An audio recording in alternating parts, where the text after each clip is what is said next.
El cristal blindado de la oficina reflejaba la ciudad entera, un mapa de luces frías y poder.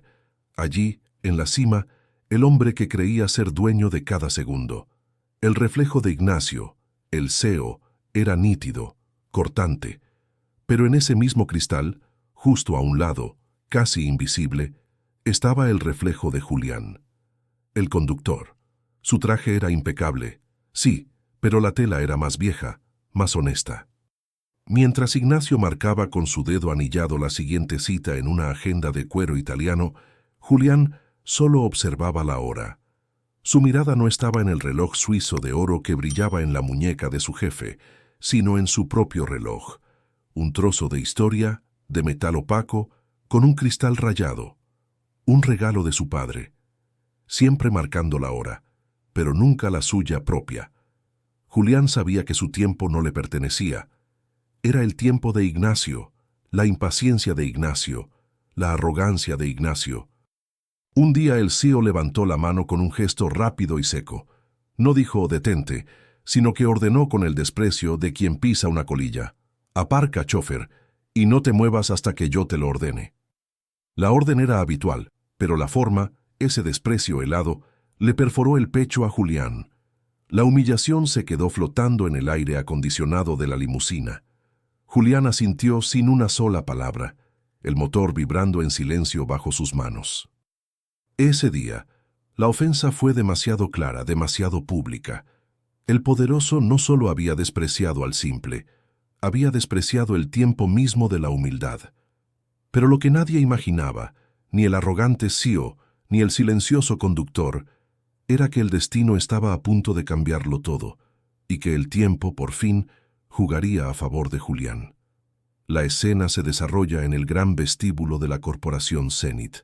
Mármol blanco, espejos de agua, un silencio que solo el dinero puede comprar. Ignacio, el CEO, caminaba con esa prisa impostada que usan los hombres que quieren verse importantes, flanqueado por 2 ejecutivos pálidos que apenas se atrevían a respirar. Julián se mantenía a 3 pasos de distancia, en el lugar exacto que su rol le había asignado. Una sombra respetuosa. Todo iba bien, hasta que un destello de luz capturó la atención de Ignacio. No era su propio reloj de oro, sino el de Julián. El motorista, al hacer un gesto para abrir la puerta de caoba, dejó al descubierto el metal opaco y el cristal rayado de su viejo guardatiempos. El reloj de la abuela. El reloj del trabajo honesto. Ignacio se detuvo en seco. Su mirada se clavó en la muñeca de Julián, y luego subió a sus ojos con una burla tan fina que solo los presentes la notaron. «Julián», dijo Ignacio, su voz resonando en el mármol como un chasquido de látigo. «Ese cachivache. ¿Aún lo usas?» Julián sintió cómo el aire se volvía denso. La gente en el vestíbulo detuvo sus murmullos. Estaban presenciando un ritual de poder, la humillación del simple por el soberano. «Señor Ignacio», respondió Julián en voz baja, sin levantar la mirada de respeto, «es un recuerdo, y marca la hora con precisión». Ignacio soltó una risa corta, dura, que no encontró eco en nadie. Sacó su propio reloj suizo, pesado y brillante. «Precisión, Julián». ¿Sabes lo que es la precisión? Precisión es el valor de un segundo en esta empresa, y tú lo mides con algo que parece sacado de un baúl polvoriento. Yo no decía nada, piensa Julián en la primera persona de su dolor, pero mi corazón sí hablaba. Gritaba que el dinero puede comprar el metal, pero nunca el valor de la memoria. Yo sabía que ese reloj de oro solo marcaba la prisa de mi jefe, no su alma. El CEO se acercó y su voz bajó, volviéndose más venenosa. «Te pagaré un reloj nuevo, Julián. Tíralo. Es una vergüenza para mi coche. Es una vergüenza para el tiempo que me sirves». La ofensa fue demasiado clara. No era solo el reloj. Era la vida entera de Julián lo que era una vergüenza. Un joven asistente de traje gris hizo un amago de hablar, quizás de sugerir que el CEO fuera menos cruel, pero Ignacio lo fulminó con la mirada y el joven se encogió. Julián, sin embargo, se mantuvo firme. «Gracias por su oferta, señor», dijo, y por primera vez levantó la mirada. En sus ojos no había odio, solo una tristeza profunda, una paz que desconcertó a Ignacio. No necesito un reloj nuevo. Aprendí de mi padre que el valor de nuestro tiempo no lo da el oro, sino cómo lo usamos. Ignacio frunció el ceño, molesto de que el motorista no se quebrara. No soportaba la dignidad en la pobreza. Sin decir nada más, se dio media vuelta y entró en la sala de juntas, dejando a Julián solo, bajo el peso de todas las miradas. El silencio posterior fue más ruidoso que cualquier grito. Amigos, antes de que esta historia de justicia poética continúe, quiero pedirles un favor simple. Digan en los comentarios de qué ciudad y país están escuchando esta historia. Es emocionante ver hasta dónde llegan los relatos que tocan el alma.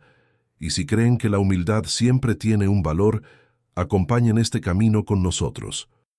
Pero nadie, ni siquiera el motorista que guardaba el dolor con tanta calma, podía imaginar que ese desprecio se convertiría en la primera ficha de un dominó que estaba a punto de caer y que el reloj viejo tendría la última palabra en esa empresa. Julián abandonó el vestíbulo sin mirar atrás. No hubo gritos ni súplicas, solo la marcha lenta y digna de un hombre que acaba de perder su sustento, pero no su carácter. El sonido de sus pasos se apagó bajo el mármol, dejando un vacío incómodo. Ignacio se volteó hacia sus inversionistas, forzando una sonrisa. Disculpen la interrupción, gente sentimental, como decía, pero la atmósfera se había roto. El señor Almeida, el anciano inversor, ya no escuchaba la presentación sobre las nuevas acciones. Su mirada estaba fija en la puerta por donde Julián había salido. Su mente revivía el gesto del conductor, esa forma de acariciar algo escondido en su bolsillo. Mi abuelo siempre decía que la verdadera riqueza nunca hace ruido, pensó Almeida. Y ese motorista despedido no parecía un hombre derrotado. Parecía un hombre esperando el momento correcto. Mientras Ignacio continuaba su monólogo sobre poder y cifras, el señor Almeida hizo un movimiento discreto.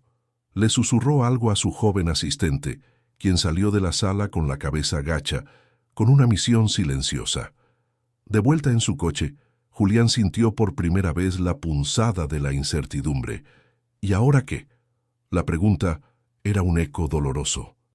La pensión de su madre, las cuentas que no esperaban. Apretó el puño sobre el reloj antiguo, su símbolo de resistencia. «Me despidió por este reloj, papá», susurró Julián al metal frío, su voz rota por la emoción, por no ser lo suficientemente moderno. Pero la verdad, la verdadera y cruda verdad, era que él solo temía algo que no podía controlar, mi verdad. Mientras tanto, en la oficina de Ignacio, el CEO empezaba a perder el control emocional. La aparente calma de Julián lo había desquiciado. Sentía que había ganado la batalla, pero no la guerra. ¿Cree que fue demasiado duro, señor?, se atrevió a preguntar uno de los ejecutivos más jóvenes. Ignacio golpeó la mesa, haciendo temblar los vasos de agua. Duro no, necesario. La compasión es una debilidad en los negocios. El conductor es una reliquia, y yo no mantengo reliquias, las reemplazo, y ese reloj estúpido era una burla a mi autoridad. Su voz era tensa. La duda invisible y fría empezaba a corroer la imagen de perfección de Ignacio. En ese momento, el joven asistente del señor Almeida regresó y le entregó una pequeña nota doblada. El anciano la leyó con lentitud. Sus ojos se abrieron ligeramente y una sonrisa de profunda satisfacción se dibujó en sus labios. Miró a Ignacio, que seguía despotricando, y por primera vez, el poderoso sintió una incomodidad extraña, como si alguien le estuviera leyendo el alma.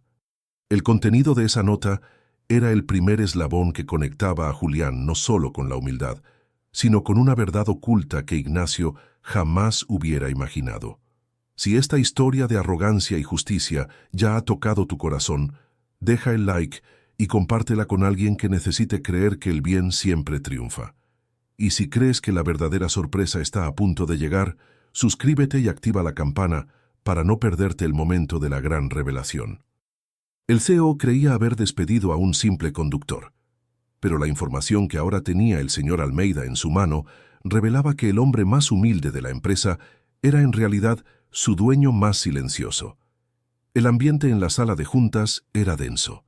Ignacio, a pesar de sus intentos por retomar el control, sentía que los ojos de los inversionistas ya no brillaban con admiración, sino con una cautela fría. La calma de Julián lo había desarmado, y ahora la pequeña nota del señor. Almeida se sentía como una bomba de tiempo. El señor Almeida guardó la nota con calma, se aclaró la garganta y esperó a que Ignacio terminara su frase sobre proyecciones financieras. «Interesante, Ignacio», dijo el anciano con voz pausada, la voz de la experiencia que no necesita gritar para ser escuchada. «Pero creo que estamos olvidando un factor clave en esta corporación, algo más importante que el capital». Ignacio sonrió con arrogancia. «¿Y qué sería eso, señor?» «Almeida, la lealtad de un chófer con un reloj de segunda mano». Almeida no le respondió. En cambio, miró la puerta. Justo en ese instante, el joven asistente que había salido antes regresó. Esta vez, no estaba solo. Detrás de él venía Julián, el conductor recién despedido. La sorpresa fue total. Ignacio se puso de pie tan rápido que su silla chirrió contra el mármol. «Julián, ¿qué significa esto? Le ordené que se fuera. ¿Quién lo ha dejado entrar?» Julián no respondió a Ignacio. Su mirada era serena, dirigida al señor Almeida. El anciano se levantó con dificultad y se acercó a Julián. La sala estaba en silencio absoluto. Era el momento de la verdad, el clímax de la justicia poética. «Julián», dijo Almeida, con una voz cargada de respeto, «le pido disculpas en nombre de la decencia por la humillación que sufrió, pero ahora me gustaría que nos mostrara el documento que ha estado guardando». Julián asintió. Con la misma calma con la que había aceptado la humillación, sacó del bolsillo interior de su saco el objeto envuelto. No era un arma, ni una carta de renuncia dramática. Era una escritura notariada. Julián la desplegó sobre la mesa, justo al lado de los papeles financieros de Ignacio. Las letras impresas parecían gritar en el silencio. «Señores», anunció el señor Almeida, su voz firme. «El motivo por el que el señor Julián ha trabajado como chófer aquí, a pesar de ser la persona que controla la mayoría de las acciones heredadas de su padre, el cofundador de esta empresa, es porque él quería aprender el negocio desde el asiento más humilde antes de tomar una decisión de gestión». El aire se escapó de la sala. El choque fue físico. Los ejecutivos se tambalearon. El papel revelaba que la persona que Ignacio acababa de despedir por ser simple y sentimental era, de hecho, el accionista mayoritario de la corporación Zenith. Ignacio se quedó paralizado. Su rostro, antes arrogante, se drenó de todo color. Se tambaleó hacia atrás buscando apoyo en la mesa. «Esto es imposible, una farsa. Él es solo un chófer». Julián por fin habló. Miró a Ignacio, no con resentimiento, sino con la sabiduría que da la verdad. «Yo era el chófer, Ignacio. El chófer que escuchaba todas tus conversaciones, tus desprecios y tus deslealtades. El chófer que vio cómo tratabas a la gente simple.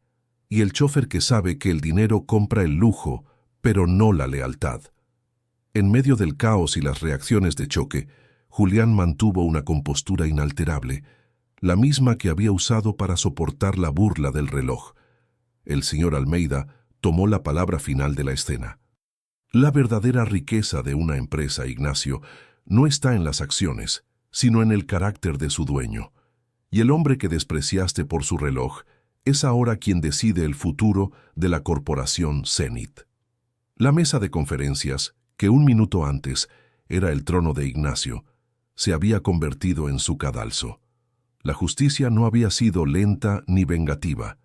Había sido silenciosa, paciente, esperando el momento exacto, pero el castigo aún no había llegado. Lo que Ignacio vería a continuación lo llevaría a la vergüenza que jamás pensó que experimentaría un hombre de su poder.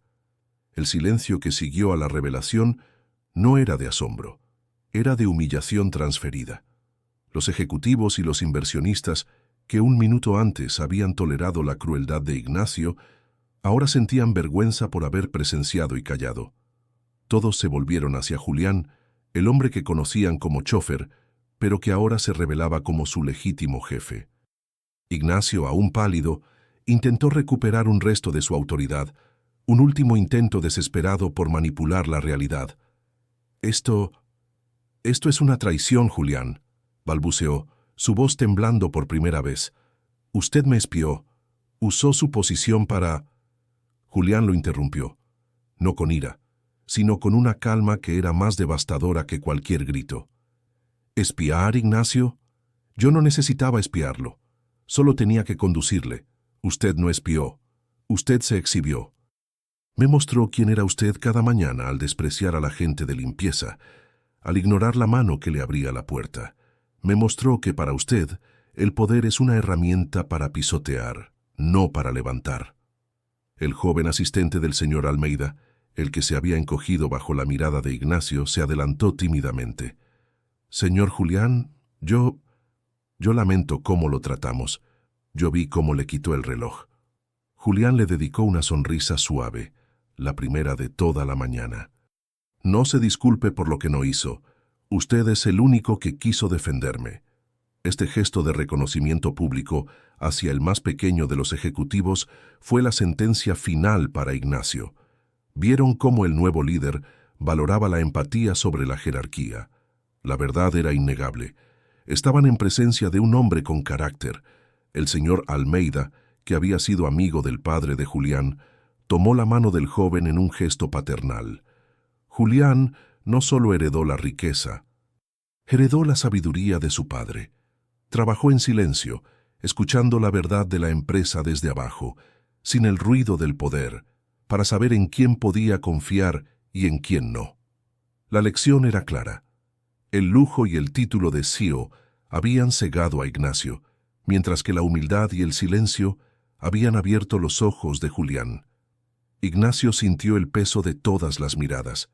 Ya no lo veían como el líder brillante, lo veían como el tirano pequeño que humilló al verdadero dueño. Se dio cuenta de que no solo había perdido el control de la empresa, sino también su respeto, su credibilidad y su dignidad. Su mayor castigo no era financiero, era el desprecio silencioso y colectivo. Vi su rostro, pensó Julián, y por un segundo sentí pena no por su dinero, sino por su alma vacía. La riqueza que él amaba lo había condenado a ser pobre de espíritu. En ese momento de catarsis, la puerta de la sala se abrió de nuevo. Y lo que sucedió a continuación no fue un acto de venganza, sino de suprema y dolorosa justicia, que llevaría a Ignacio al punto más bajo de su soberbia. Ignacio estaba destrozado, no por la pérdida de la empresa, sino por la vergüenza de haber sido descubierto como un hombre pequeño por el hombre que él creía insignificante. El silencio se prolongó hasta que Julián rompió el protocolo de la asamblea. «Ignacio», dijo Julián, acercándose lentamente a su antiguo jefe. Ignacio levantó la vista. Sus ojos, acostumbrados a dar órdenes, ahora estaban llenos de temor. Esperaba el castigo, la orden de desalojo, la policía. Esperaba la venganza. «Usted me despidió con desprecio. Lo hizo público», continuó Julián. «Usted me humilló por mi reloj, por mi origen, por mi sencillez». La voz de Julián era tranquila, pero las palabras eran como piedras cayendo sobre el orgullo de Ignacio. «Y ahora», dijo Julián, haciendo una pausa dramática, «usted ya no tiene la autoridad para estar aquí. Necesito su renuncia inmediata para estabilizar la empresa». Ignacio asintió, derrotado, con la cabeza gacha. El poderoso se había convertido en un espectro. En ese momento, Julián hizo algo inesperado. No llamó a seguridad ni a un abogado. Se inclinó ligeramente y le tendió un documento a Ignacio, pero no era la renuncia. Era un cheque. «Esto es por su liquidación y una pequeña compensación por los años de servicio. No quiero la ruina de nadie. Solo quiero la verdad», explicó Julián. «Y tome esto». Julián extendió su mano y en la palma no estaba el cheque, sino su viejo y querido reloj antiguo. Lo había retirado de su muñeca. «Ignacio», dijo, y su tono se suavizó con la piedad. «Usted me humilló por este reloj. Me dijo que era viejo, que era inútil. Yo se lo doy. no como un regalo, sino como un recordatorio. Cuando esté solo, cuando tenga que empezar de nuevo, quiero que vea este cristal rayado. Recuerde que el tiempo no lo mide el oro, sino las manos que lo usan. La humillación pública de Ignacio se completó cuando, instintivamente, estiró la mano y tomó el reloj opaco de Julián. El metal frío era un ancla a la humildad. Era un peso que su reloj suizo jamás había tenido. En ese instante, piensa Julián en primera persona, supe que no había venganza, sino redención. Al darle el reloj, le di una lección que ni $1.000.000 podían comprar, la de apreciar lo que no tiene precio. Ignacio, sin poder mirar a nadie a los ojos, sintió un nudo en la garganta. Finalmente, hizo lo impensable para un hombre de su calibre. Dobló ligeramente las rodillas, no para suplicar, sino por el peso de su propia vergüenza, buscando un poco de aire. «Julián, yo no merezco su bondad», logró susurrar. Julián asintió. «Nadie merece el desprecio, Ignacio. Le deseo que el tiempo que le queda lo use mejor que el que ya pasó». Ignacio firmó la renuncia sin una palabra más. Dejó el reloj antiguo en el bolsillo de su saco. Salió del vestíbulo por la misma puerta por donde Julián había sido despedido, esta vez sin coche, sin asistente, caminando solo hacia la ciudad, hacia la humildad, y el señor Almeida miró a Julián, el nuevo dueño, que ya no era un chófer, pero seguía siendo el mismo hombre. La justicia había triunfado, y el reloj, el símbolo de la honestidad de un padre, había completado su misión. Días después, la corporación Zenith tenía un nuevo aire. La arrogancia se había ido con Ignacio, reemplazada por una tranquilidad sobria que emanaba de Julián. Él se sentó en el mismo escritorio, en la misma oficina panorámica, pero su primera orden fue quitar las cortinas pesadas para dejar que la luz natural entrara. Julián no había cambiado su estilo de vida. El primer día condujo su propio coche, un modelo modesto, hasta el estacionamiento reservado para el CEO. Lo hizo no por un show de humildad, sino porque la sencillez era su verdad. Se acercó al gran cristal blindado y miró la ciudad. Era la misma vista que Ignacio había contemplado, pero ahora el reflejo era diferente. El reflejo de Julián era el de un hombre en paz, no en guerra. El poder me llegó por herencia y por obligación, no por ambición, reflexiona Julián en primera persona. Y descubrí que el verdadero lujo no es el que se compra con dinero, sino el que se gana con el carácter. El dinero de Ignacio le había dado confort, pero su carácter lo había condenado a la soledad. Julián sacó de su bolsillo el único objeto que había conservado de su etapa como chófer, la pequeña llave de repuesto del coche de la empresa. La miró, la acarició y luego la dejó sobre la mesa, un símbolo de un capítulo cerrado.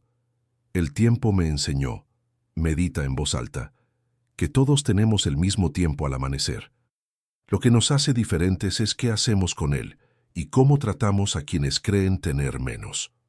La verdadera lección, el gran legado de esta historia, no estaba en quién se sentaba en la silla del CEO, sino en la mirada de Ignacio mientras recibía el reloj.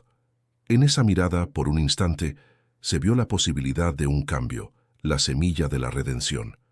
Julián le había dado la oportunidad de empezar de nuevo, de entender el valor del tiempo que no se mide en billetes. La luz del atardecer tiñe la oficina de un color dorado cálido, contrastando con la frialdad inicial del amanecer. Es una imagen poética de esperanza, frase moral universal. El corazón de Julián nos recuerda que la verdadera riqueza no está en el bolsillo, sino en el alma, y que la justicia poética no es venganza, sino la devolución de la verdad. El tiempo, ese testigo silencioso y fiel, siempre termina poniendo a cada uno en su lugar. Amigos de historias y relatos que emocionan, queremos saber qué huella les dejó esta historia. Comenten de qué ciudad y país nos asisten y lo que esta historia les enseñó sobre el carácter y la humildad. Si aman las historias que tocan el corazón y creen que el mundo necesita más bondad, este canal es su casa. Y si esta historia les emocionó y les devolvió la fe en la justicia, esperen la próxima. Les dejará sin aliento. Recuerden que este canal es para los que todavía creen en la bondad, incluso cuando el mundo olvida que la dignidad del hombre vale más que todo el oro. Inscríbanse ahora y acompañen cada nuevo episodio. Historias y relatos que emocionan, donde cada historia deja una huella en el alma.